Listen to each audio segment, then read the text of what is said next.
This is actually this theater's first national tour.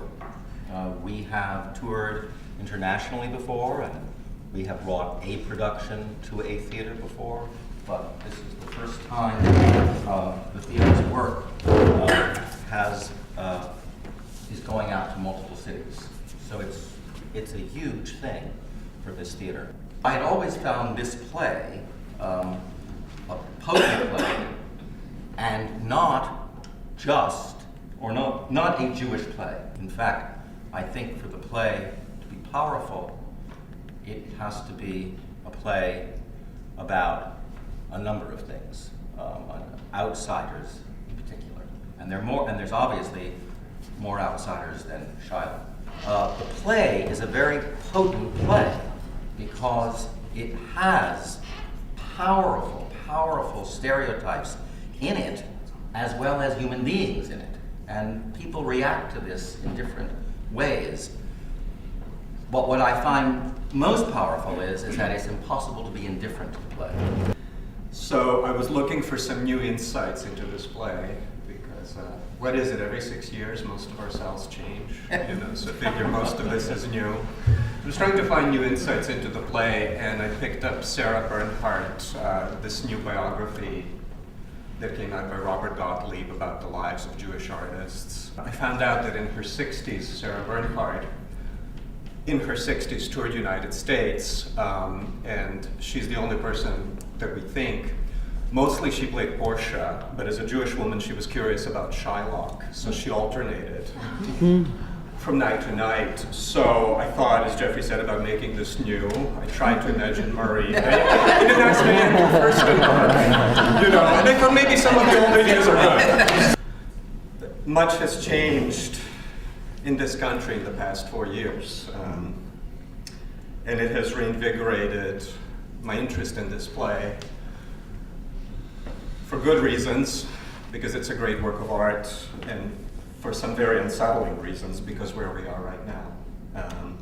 The economy has fallen apart, and I think people are turning on each other more in this country, and I think that the surface-rich, cash-poor society of Venice, that's how I think of it, surface-rich, cash-poor, clearly everybody's borrowing money from everybody else. I think it's just a little bit more like the world we live in.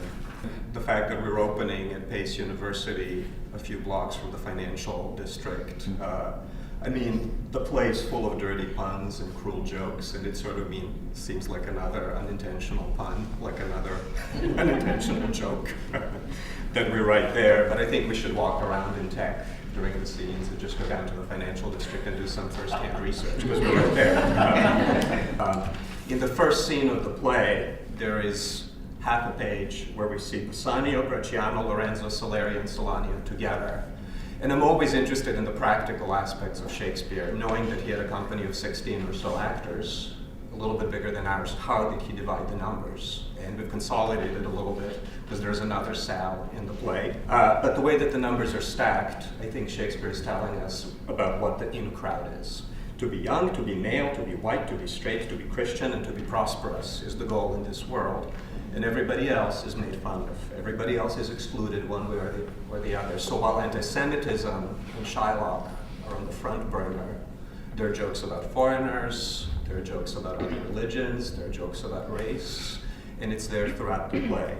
In any period, this is a play that thrives on the actor's imagination to fill it in any context that relies on it. So from a social point of view, it's odd because it's kind of a social fairy tale, if you know what I mean, but it's not like we're losing some things that were happening on a daily basis by doing it today. The bigger theme is that technology is another way in which today we exclude each other. We tune out of each other's conversations. In a second, you think you're talking to somebody, you get a phone call, they're not there. It's kind of outrageous and stuff. And yet, I also realize that there are moments where there's kind of a beauty to it. Humor in Shakespeare's plays, if the play is written partially in the spirit of humor, it can't be repressed. That can't be repressed either, because something is off. So where does the cruel humor come in? Because more than any other Shakespeare comedy, there are, by my hood, a Gentile and not a Jew. By my hood is by my foreskin. You know what I mean? The play is full of things like that. So I was like, well, where's this cruel humor going to go? And I said technology is one of the ways in which we can acknowledge that part of the play. So there is a history of cutting this play in the Germany before the Second World War, in the production of Israel. It's very interesting when people choose to cut to sanctify certain characters and stuff. So there are cuts, but I think for our production there's no censorship, if that makes sense. Ugly words when the directors said anyhow, thank you. So this is a world of glass and steel, and unlike my first design for this in grad school, there's no canals in this one. In our touring version, by nature of touring and becoming a proscenium production, it transforms itself anyhow, which is much more interesting to me than cutting down something that we did a different way. This is our floor, which is our touring floor, and it's this marvelous new product that lies flat and doesn't have to be glued down or anything, which is part of our practicality issues here. We've turned them into these video sequences. I mean, you still see the cat, you still see the image in each of the elements with each of the inscriptions, but then a video sequence goes as each of them are opened, and some of them look more, some of them are more serious, some of them are more comical, but in the end it allows us to create that device, which in and of itself is its own kind of fairy tale. We have other kind of atmospheric stuff, things that look like stock quotes in motion. When we're in Belmont, we see the kind of like sun reflecting off of water. And in the court, we also see that kind of image of the justice is blind, looking very officious.